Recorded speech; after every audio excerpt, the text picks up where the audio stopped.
एका माचीसच्या डब्बीमध्ये काय काय मावू शकतं?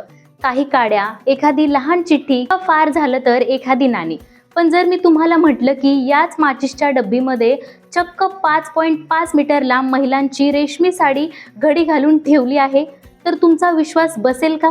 तर होय, हे ऐकायला एखादी अंधश्रद्धा किंवा एडिटिंगची कमाल वाटू शकते, पण ही कोणतीही खोटी अफवा, फोटोशॉप नाही, तर भारताच्या एका सुपुत्रांनी केलेली खरीखुरी किमया आहे. आजच्या व्हिडिओमध्ये आपण या अद्भुत आणि थक्क करणाऱ्या साडी मागची संपूर्ण सत्य घटना जाणून घेणार आहोत. चला तर मग सुरू करूया. नमस्कार, मी काजल.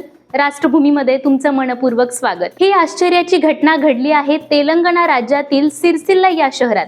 येथील रहिवासी असलेले नल्ला विजय कुमार हे पेशाने एक अत्यंत कुशल आणि पारंपरिक विणकर आहेत. सिरसिल्ला हे शहर आधीपासूनच कापड उद्योगासाठी प्रसिद्ध आहे, पण विजय कुमार यांनी जे करून दाखवलं त्याने या शहराचं नाव संपूर्ण देशात अभिमानाने उंचावलं आहे. विजय कुमार यांनी आपल्या पारंपरिक कौशल्याचा आणि आधुनिक विचारांचा मेळ घालून एका अतिशय बारीक रेशमी धाग्यापासून ही साडी विणायला सुरुवात केली. जेव्हा त्यांनी ही साडी पूर्ण केली तेव्हा पाहणाऱ्यांचे डोळे विस्पारून गेले. आता जाणून घेऊया या साडीच्या अशा वैशिष्ट्यांबद्दल ज्याच्यामुळे ही साडी जगभरात चर्चेचा विषय बनली आहे. नंबर 1, लांबी आणि रुंदी. ही साडी कोणत्याही सामान्य साडीसारखीच पूर्ण 5.5 मीटर लांब आणि 48 इंच रुंद आहे, म्हणजेच तिच्या आकारात कोणतीही कपात केलेली नाही.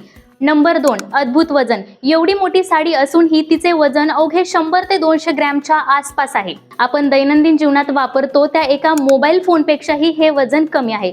नंबर 3, कठोर परिश्रम. ही साडी यंत्रांवर नाही तर हाताने विणली गेली आहे. यासाठी त्यांनी अतिशय दुर्मिळ अशा इक्कत विणकाम पद्धतीचा वापर केला. ही एक साडी पूर्ण करण्यासाठी त्यांना अखंड 6 दिवस अहोरात्र मेहनत घ्यावी लागली. एवढी मौल्यवान आणि अद्भुत साडी विणल्यानंतर विजय कुमार यांनी ती स्वतःकडे ठेवली नाही किंवा विकलीही नाही. त्यांनी ही साडी आंध्र प्रदेशातील प्रसिद्ध श्री शैलम देवस्थानात नेऊन तिथल्या मुख्य देवी भ्रामरांबा माता चरणी अत्यंत आदराने अर्पण केली आहे.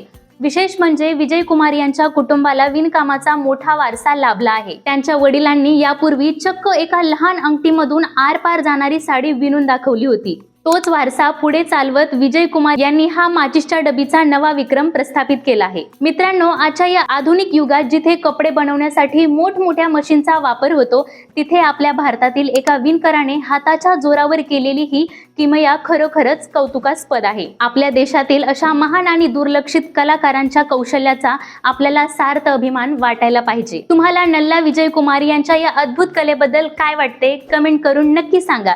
व्हिडिओला लाईक करा, शेअर करा आणि अशाच नवनवीन माहितीसाठी आपल्या चॅनलला सबस्क्राईब करायला विसरू नका.